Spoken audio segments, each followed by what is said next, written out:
안녕하세요. 코인우먼입니다. 오늘은 2024년 5월 14일 화요일 오후 12시 22분경입니다.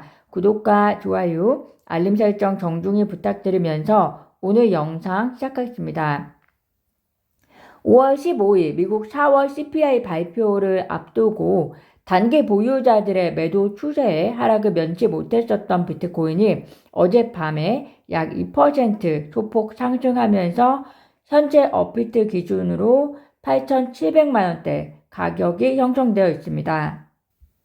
미국 4월 CPI가 예상치와 동일하거나 하회할 것이라는 기대감이 현재 시장에서는 형성된 긍정적 측면도 있지만 현재 비트코인 채굴자들의 수익이 서서히 감소하면서 비용 압박이 커지고 있기 때문에 보유하고 있는 비트코인을 매도해야 하는 상황에 직면한 채굴자들이 증가하고 있다는 소식도 있는 점 밸런스 있게 참고하시면 좋을 것 같습니다.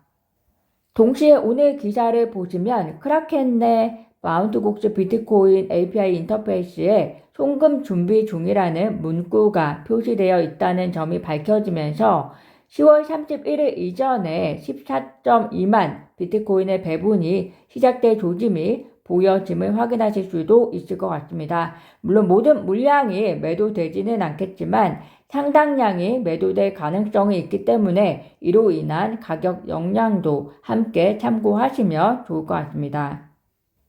비트코인과 관련해서 유의해야 할 사항은 거시경제적 요인을 제외하고는 채굴자들에 의한 매도 그리고 마운트곡스발 매도세 정도가 될 것 같고요.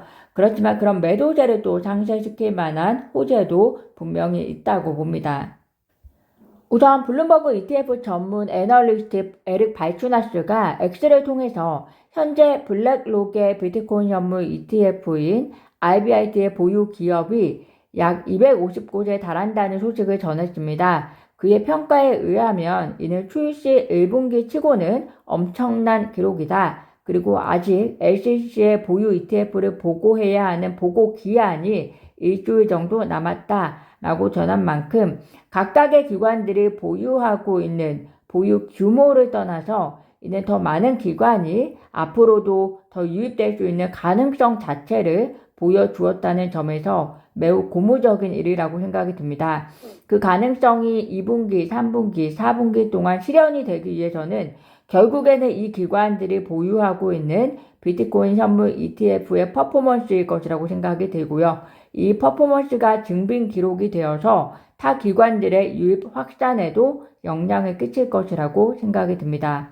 현재 1분기에 이 정도 성적이면 기관들은 분명 자체적으로 금리 인하 시기와 그리고 대선의 영향에 대한 판단을 가지고 있기 때문에 2분기, 3분기, 4분기에 갈수록 비트코인 ETF 보유 숫자는 점점 더 늘어날 것으로 생각이 되어집니다. 전 미국 대통령이자 이번 재선 성공 가능성이 높게 점쳐지고 있는 도널드 트럼프가 640만 달러, 하나로는 860억 원 정도 되는데요. 이 정도 규모의 암호화폐를 보유하고 있다라고 합니다.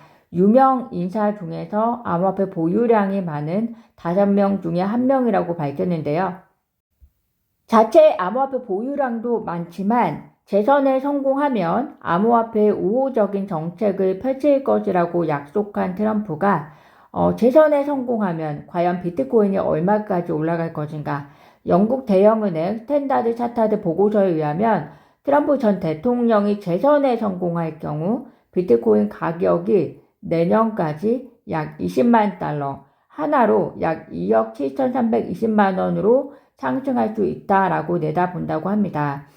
그 이유가 암호화폐 관련 우호 정책이 메인 이유이기보다도 트럼프가 당선이 되면 트럼프가 이전에 대통령의 당시에 국채 발행 규모가 현재 바이든 정부의 4배 이상에 달했던 이력이 있기 때문에 트럼프의 당선 그 자체는 미국의 재무 위기를 더 높게 부각시킬 것이고 그렇게 되면 달러 약화, 그리고 약달러 시대가 오면서 이에 따라서 투자자들이 대체 투자 자산을 찾을 가능성이 높아지면서 비트코인 등의 가상자산 수요가 높아질 것이라고 진단하고 있고요.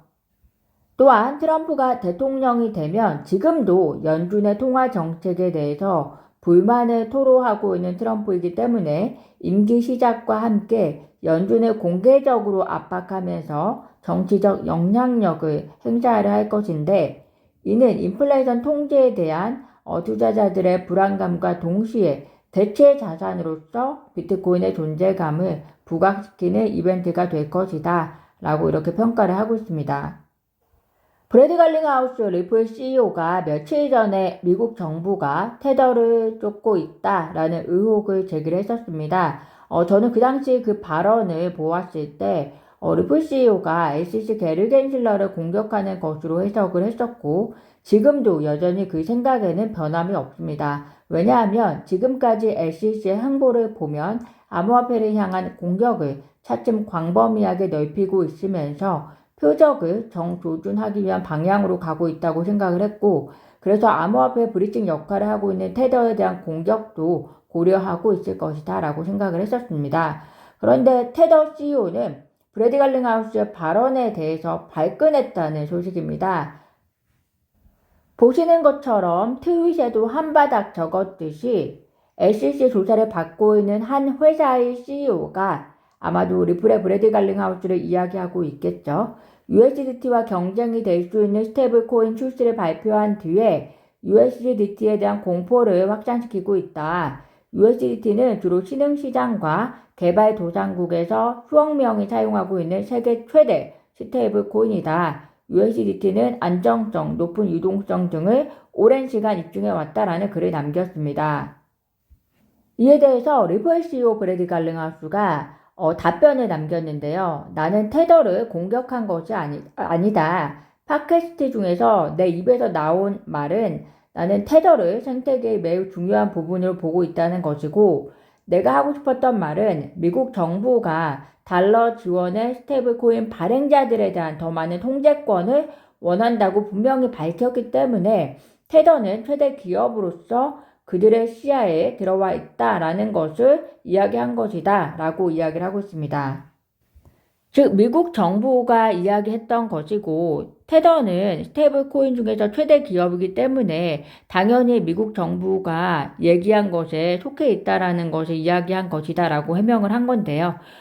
발언의 신중함이 중요하기도 하지만 업계 협력이 그 어느 때보다 중요한 시점에서 의도도 확인하지 않은 채 동일 업계를 공격하는 것은 이미 오히려 리플이 테더에 대해서 경쟁심을 가지고 있다라기보다 테더의 마음에 이미 리플을 경쟁자로 보고 있기 때문에 이런 이벤트가 발생한 것이 아닌가, 저는 개인적으로 그런 생각이 듭니다. 좀 더 업계가 협력하고 동일한 목소리를 통해서 나만 살겠다는 것이 아니라 공격해야 할 대상이 누구인지 엄밀하게 볼 필요가 있지 않을까 생각이 들고요. 상생 없이는 특히나 암호화폐 산업과 같이 투기냐 투자냐 내 멋대로의 해석이 난무한 상황에서는 산업이 발전하기는 힘들지 않을까 생각이 듭니다. 제임스 필란 변호사에 의해서 리플이 법원에 SEC가 제출한 법리 판단 구제 신청 관련 일부 문서를 비공개 요청했다는 소식이 공유가 되었습니다. 이는 구제적 판결이나 혹은 최종 심판, 타임라인에 영향을 미치는 것이 아니라 마지막 단계에서 문서 공개와 관련해서 늘 있는 정상적인 행위로서 이 내용은 리플 입장에서는 기관들에게 제공되는 ODA 관련 할인 혜택에 대해서 비공개하고 싶어하는 것으로 이해하시면 될 것 같습니다. 오늘 제가 준비한 소식은 여기까지입니다. 오늘도 영상 시청 진심으로 감사드리고요. 구독과 좋아요, 알림 설정은 코인우먼에게 큰 힘이 됩니다. 감사합니다.